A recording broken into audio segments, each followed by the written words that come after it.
what if we can actually use that kind of technology and bring people back to life who passed away, who can actually tell us something about history, right? So that's kind of like the thing that I see as something really interesting. And here, this specific example, we've basically taken historical footages of Winston Churchill and tried to reconstruct a realistic version of himself, including the voice. So let me show you an example of how that looks like. So let's see if I can play the sound. There was no hope of ultimate victory, but it was clear that without the Americans in the war, there was no hope of ultimate victory. Right. So the only footage that was available is this one historical old black and white video. So we used AI to enhance colors, etc. So one thing that I'm specifically passionate about is digital humans, right? How do we digitize ourselves into the metaverse? How do we use that for all kinds of visual effects? So how do we populate the metaverse? There are a couple of options that are possible, right? One option is to use volumetric capture. Here's an example from Microsoft. The idea is basically that you use a lot of hardware called 3D scanners or 3D sensors.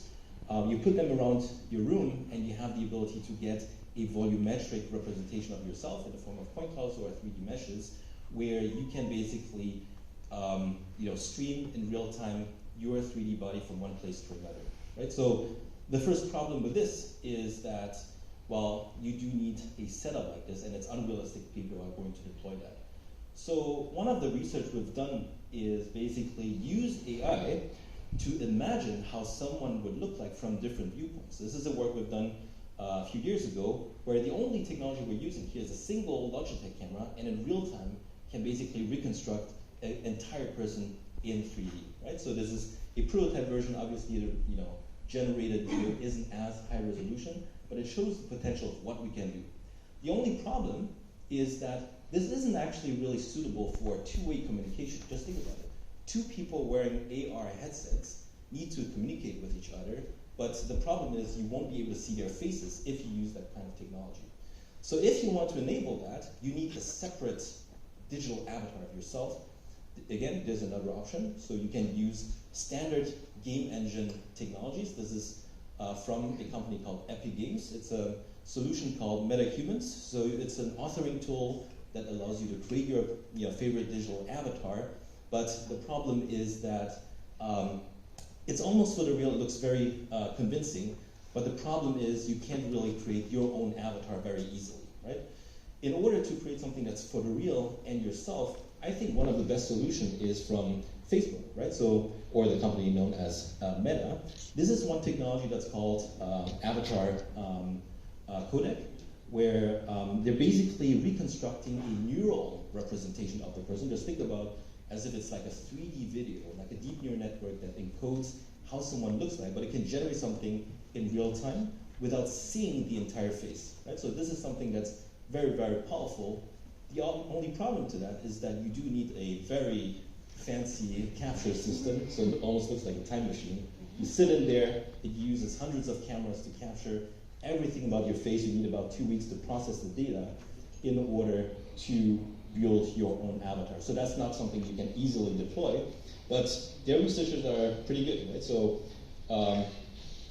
they have recently presented a way where all you need is just an iPhone capture, and you can reconstruct a full 3D video of that kind of technology. Neutral expression for about 30 seconds, then spends another minute and a half making a variety of expressions. That's really all there is to it. Hi guys, my 3D avatar is ready for use in my phone or VR. Right? It just took a few hours to generate after my scan. How we imagine the future of VR communication could look like. So we'll have smaller headsets, and we'll basically have the ability to see a three-dimensional video of the other person. The only problem is, for now, that technology isn't really ready yet. I mean, it would take a couple of hours just to produce that model, but you can't really integrate that into a three-dimensional scene. And that is the reason why when Mark Zuckerberg is still showing products using, for example, his platform called Horizon, it still looks like this, right? It still looks like a video game character, relatively low quality, and it's not because they don't have the technical capabilities to create something realistic.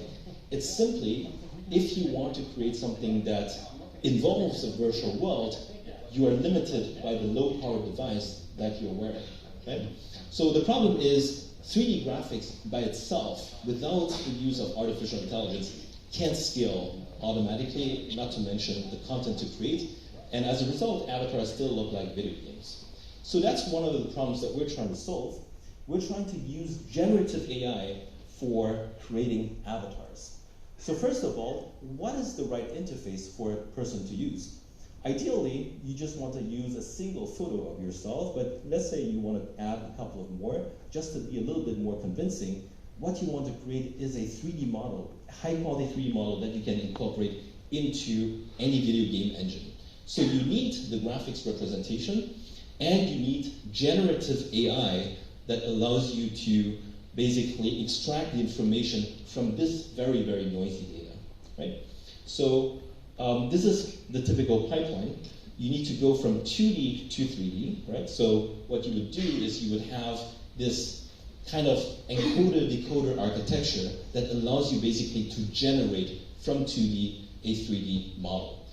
So now the question is, if you've heard about some of these new fancy techniques called diffusion models, the question is, which ones do we choose and which one is better for what, right? So I won't go too much into details, but basically, one of the most established ways now to have controllable generative AI is to use something called GANs, generative adversarial networks.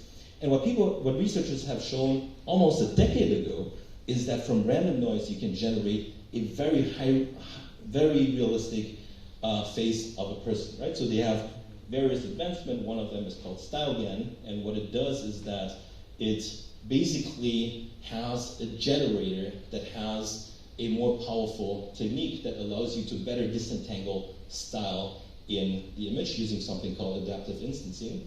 But essentially what it does is that from random noise vector, you have the ability to generate very, very realistic faces of people that don't really exist, right? You basically train it with a lot of data. You have a module that tells it if it's real or if it's not real, and you use these advanced techniques to generate a 2D image of a person. The only problem is that, well, it's 2D, and we can't really control what comes out, right? So whatever you generate, it just generates it. More recently, if you read the news about AI, there's a different technique that actually generates even higher quality images of things that have even more diversity, right? And that kind of model is called diffusion models.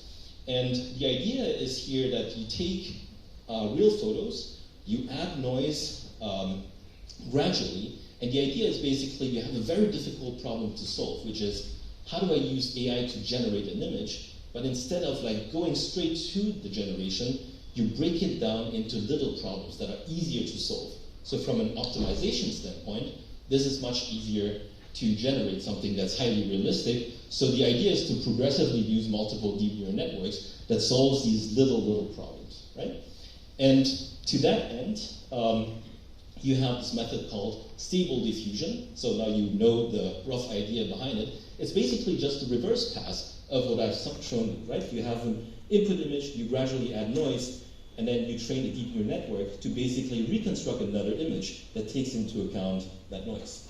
So what is cool about something called stable diffusion is that you can actually generate super realistic images, very high resolution, with content that's really hard to imagine that a generator would even be able to do. So what it means is that you can now incorporate text prompts into, you can combine this with a very powerful language model. So for instance, you can use something called Clip Encoder that basically translate text into a word embedding that allows you to actually generate any image. For example, here, a teacup poodle. So let's generate a poodle in a teacup. So that's really surprising. But going back into our problem of avatars in the metaverse, how can we use that for this specific purpose? Well, first of all, you can actually take an input photo and say, now from that input photo, use this as a condition and generate a 3D avatar for me. You will notice one thing, the 3D avatar doesn't look very realistic, right? So this is actually work from Microsoft. not that they're not doing good work, it's really excellent work. You can even add a photo and add a description. Now, generate a 3D avatar where he smiles and has glasses. So methods such as the Stable Diffusion are very powerful because they allow you to generate things that you have never seen, right? That you can really you can use all your imagination to create something that you want. But the main problem here is that there isn't enough realistic 3D data out there to train these models. All these computer vision models require you to provide training data so that they can actually generate something plausible, because that's the only thing they have observed. So what they do is they use computer graphics data to use as 3D training data. So as a result, it does look game-like. So if you had highly realistic data, it'll probably generate something that looks, really, really real. So to that end, this is maybe not exactly what we can use for now. So one of our approach is basically to go back into StyleGANs, which is, really powerful generator for 2D, but convert it into a three-dimensional generator. So how do you convert 2D to 3D?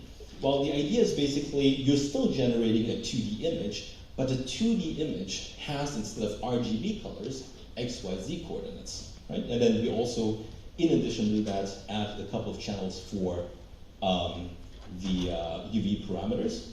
And then you have this very fancy architecture that basically extracts only the likeness of the person, and then you have a bridge that bridges the latent vector to a StyleGAN generator, which generates a high-resolution 3D model. So here again, we also have the problem that there isn't enough data to train on. So what we have to do is we have to incorporate another idea, which is something that we call differentiable rendering. And the idea is the following. It's like whatever you see in reality, whatever you generate, you compute the difference and you say, well, now I need to optimize to get closer and closer to the result. So that is one way for us to use less data in order to generate the results that we want. So what can we do with all these fancy terms? Well, first of all, what we can do is you can take an input image that is highly unconstrained. For example, here, you can extract her face as if she was taking a passport picture, right? Like you have a nice diffuse lighting color, and it's three-dimensional, right? You have the ability to disentangle how does that person look like in a good lighting condition? How does that person look like without facial expression? And you can reintroduce all this data and use this kind of approach to generate a very convincing 3D avatar. So this is now a product, right? So basically, what you can do is you can actually go on our website. I'm going to share that with you shortly. And the solution allows you to just take a photo and it generates a three-dimensional avatar that you can customize. You can add your own clothing. You can also provide specifications about the size of a person. And it's fully rigged. You can animate it and also simulate different types of clothing for the person. So here's an application of what we can do using our SDK. So here's a virtual try-on demonstration. So one of our engineers, she's basically using the software. You can see this is a software that actually uses the SDK. So she's taking a photo. It could be also an app on your phone. She chooses the gender, the height, and the weight of her body. And what the software does is it's taking the photo, uploading it to the server, extracting, going through all this stuff that I was explaining before, right? It's extracting the likeness of the person, trying to generate a 3D face from that doesn't have all the lighting baked in, and you can basically incorporate this into a three-dimensional game engine, right? So that's kind of like how it looks like in a game engine like Unreal, but as opposed to using an authoring tool, it's generated automatically, right? It's purely generated using the generative AI approach. So now you can try on different clothing. Here you have some examples from Louis Vuitton. And this is something that we're going to launch end of this week. So on Friday, you'll be able to go to the website. It will be avatarneo.com. So this is a product from my company called Pinscreen, and you'll be able to generate your avatars. Okay, so one of the problems with these CG avatars is they still look kind of uncanny, right? They still have this video game look. And one thing that we started to do research, how can we use AI to basically make the faces appear more real, right? So here's an example of a work we've done. It's also based on generative adversarial networks. And the idea is that using a couple of minutes of a target person's face, we can turn this computer graphics element into something that looks a lot more plausible. So this leads to a whole new domain of application, which is in visual effects, right? Special effects for movies. So what we want to do here is we want to have the ability to manipulate someone inside the video, and we use a very similar pipeline. What I've introduced before is that we have a CG element that can convert into something photoreal. So CG is the element that allows me to control it. So using this sort of like three-stage pipeline, we can, for example, reintroduce the identity of the person, but manipulate pose, expressions, and lighting. So there are two interesting applications. One of them is given a person, I can turn him into someone else. That's what we hear a lot about deepfakes. The other one is I can puppeteer a person inside the video. For example, a baby's face in a video, I can actually manipulate how the baby talks. So let me show you an example of face replacement. So this is former president of Brazil, Jair Bolsonaro, right? So this is an impersonator of him, and this is his face. So we could basically turn him into this other person using this approach, right? So there's an intermediate representation that allows us to extract his expressions, but what I want to do is replace his likeness with someone else. We can further optimize this and do this in real time. So 2020, we went to Davos at the World Economic Forum, and we demonstrated basically the first real-time face replacement technology. So it's an exhibition where we could basically turn, many politicians were kind of like playing with it. So you go inside there, and it instantly turns you into whoever we want you to be, right? Looks like a very gimmicky application and potentially dangerous, but we're looking at positive applications of that. One of them is in film production.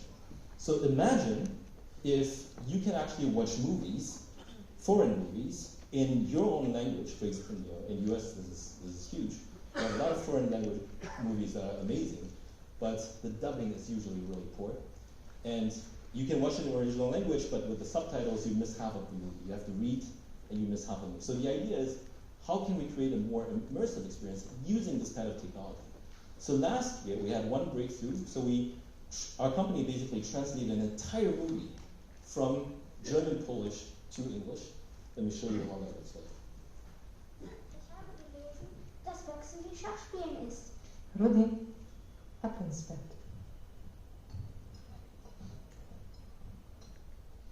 I've read that boxing is like playing chess. Rudi, up to bed. I've read that boxing is like playing chess. Rudi, up to bed. Right? And this problem is particularly difficult for film production, and the reason is because in film production, you have to deal with dynamic lightings, you have side views, you have actors for specific scenes that have dynamic views, close-ups. All of the shots are very, very short, at most 2-3 seconds, right? So these are things that really make film production extremely difficult, but that's the process, right? So what we do is, during the dubbing process, we asked the voice actors basically to record their faces. So we use 5 cameras, and that's a process that is just adding cameras to the process they already have. And what we do is, for these voice actors, we digitize their faces in 3D. Right? We basically extract their facial expressions and create a 3D model of their faces then what we do is we tracked the target person, and what we want to do is basically take the facial expressions, only keep the facial expressions, and reintroduce them into the rigidly tracked face, and use a neural rendering approach to make that person speak the other language. Right? So extracted expressions, extracted head movements. We use a two-stage approach. First we train a model that basically has all the likeness of one specific actor, and one that has a scene-specific actor. And then there is a video compositing approach where you have the raw neural rendering that has to be composited onto the video, and we do the facial reenactment.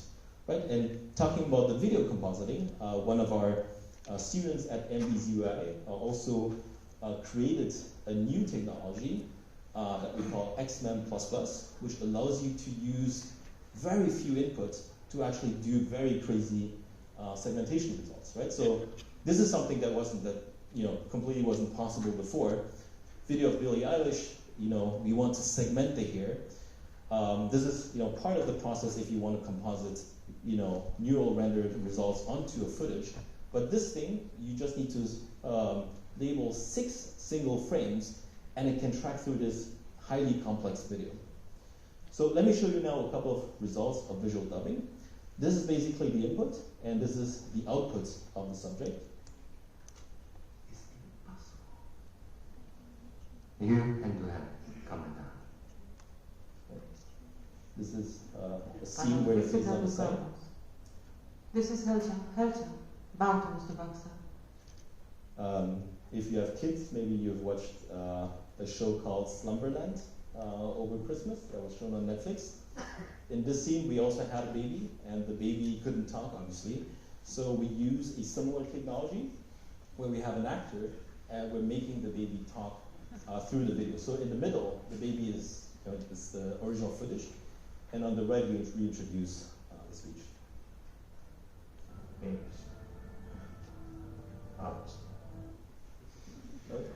And then this is our latest part.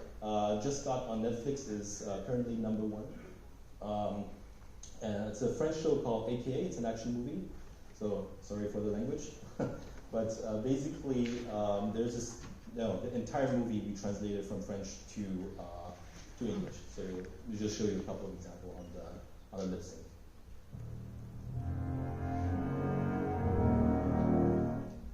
C'est quoi le problème?